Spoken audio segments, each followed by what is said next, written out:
অবশ্যই প্রবীর ভাইয়ের টিমে আমরা খেলতেছি, একই দলে খেলতেছি, তাই তো? হ্যাঁ।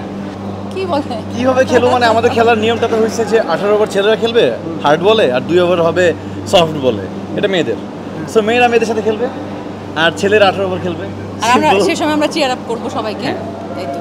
না, এবার 2 ওভার পাবে মেয়েরা, 2 ওভার পাবে মেয়েরা। এবং নতুন একটা রুলস অ্যাড হতে পারে, সেটা হলো যে মেয়েদের হোয়াইট বলটা কাউন্ট হবে 3 রান দিবে, যাতে খেলাটা একটু কম্প্যাক্ট হয় আর তাড়াতাড়ি শেষ হয় ওভারগুলো। একটু ভয় পাইছি যে ও ব্যথা পাইছে কিনা, বাট আমাদের মেয়েদের জন্য আগের বলটাই আছে যেটা আমরা খেলেছি, সেটাই আমাদের অবস্থা খারাপ হয়ে যেত। আর ছেলেদের জন্য এবার কাঠের বল, এবার ওদের জন্য একটু রিস্ক হয়ে যাচ্ছে। আসলে না, রিস্কের কিছু নাই আসলে, কাঠের বলে প্র্যাকটিস হলে আর প্রপার ইকুইপমেন্টস থাকলে সমস্যা নেই। সব কিছু তো আছে, আমাদের কিটস আছে, আমাদের হেলমেট আছে, আমাদের থাই প্যাড আছে, আমাদের সব রকম প্রিকশন নিয়ে আমরা খেলতে নামছি। খেলা দেখি, আর ও তো ক্রিকেট প্রেমী, ওর মাথায় ক্রিকেটের পোকা ধরা একদম। সো আমরা ওর জন্য ক্রিকেট, ওর জন্য অনেক পছন্দের ব্যাপারটা ক্রিকেট খেলাটা। আমার মনে হয় প্রত্যেকটা ছেলেই ক্রিকেট পছন্দ করে, আমি যদি ভুল না হই। ওই রকম দেওয়া হয় না, বাট হবে এটা দেওয়া, কারণ এখন যেহেতু শুরু হচ্ছে, সো এখন সাজেশনস দেওয়া তো হবেই। ও আজকে জোর করে আমাকে নিয়ে আসছে, আমি আজকে জোর করে নিয়ে আসছি, আসতে চাই না খেলার জন্য এখানে। অফকোর্স আমি একটু পারিবারিকভাবে একটু আপসেট, আমার কাজিন মারা গেছেন 3 দিন আগে, তো আমি ভাবছিলাম আরও কয়েকদিন পরে ঘর থেকে বেরোবো, বাট ও বললো যেহেতু সবার সাথে মিশো, খেলাধুলা করো, মনটা একটু হালকা হবে।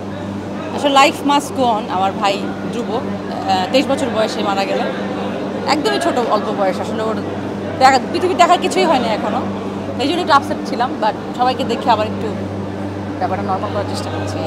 গতবারের best women of the match. শুনো, সব সময় একই রকম হয় না মানুষের লাক। আমি প্র্যাকটিস তখন অনেক বেশি করেছি, এবার তো 4 দিন প্র্যাকটিস আসতে পারলাম না, বাট আমি কখনো আশাহত হই না, কাজ করি, এক সময় ফলাফল পাবোই। প্র্যাকটিস শুরু করেছি, 2 ঘন্টা হয়েছে, আরও করবো ইনশাল্লাহ, দেখি কি হয়। কি বলে ভাইয়া তো ছিল, হ্যাঁ অ্যাজ এ ফ্রেন্ড ছিল, বেস্ট ফ্রেন্ড ছিল, বাট এখন তো হাজব্যান্ড হিসেবে বেস্ট হাজব্যান্ড মাশাআল্লাহ।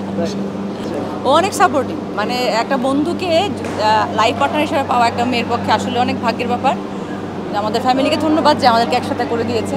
এই তো আমার পছন্দের ক্রিকেটার সালমান আরাফাত। আরে আমার পৃথিবীর সব ক্রিকেটারের পছন্দ, বাট যদি পার্সোনালি বলতে হয় তাহলে সালমান। আরে এটা বেশি বলছ আর কি, তো মানে বাংলাদেশ জাতীয় ক্রিকেট দলে ন্যাশনাল টিমে বা ইন্টারন্যাশনাল, এটা তুমি বলো, আমি বলবো না এগুলো, আমি এগুলো স্কিপ করি সবসময়। ইন্টারন্যাশনাল না দিয়ে আসলে ক্রিকেটটা তো দেখে না, সত্যি কথা।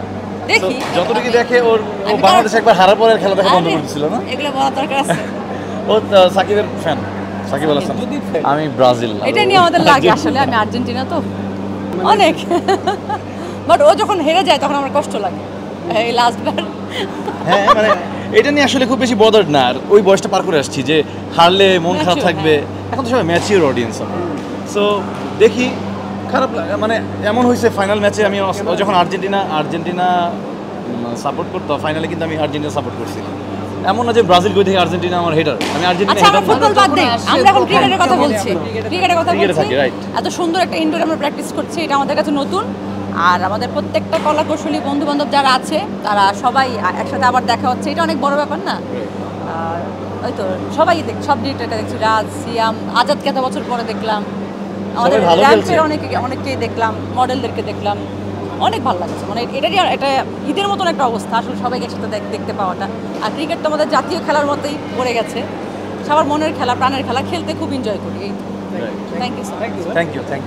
For more updates, follow us on Facebook, subscribe our YouTube channel, get the latest update on www.daily-sun.com.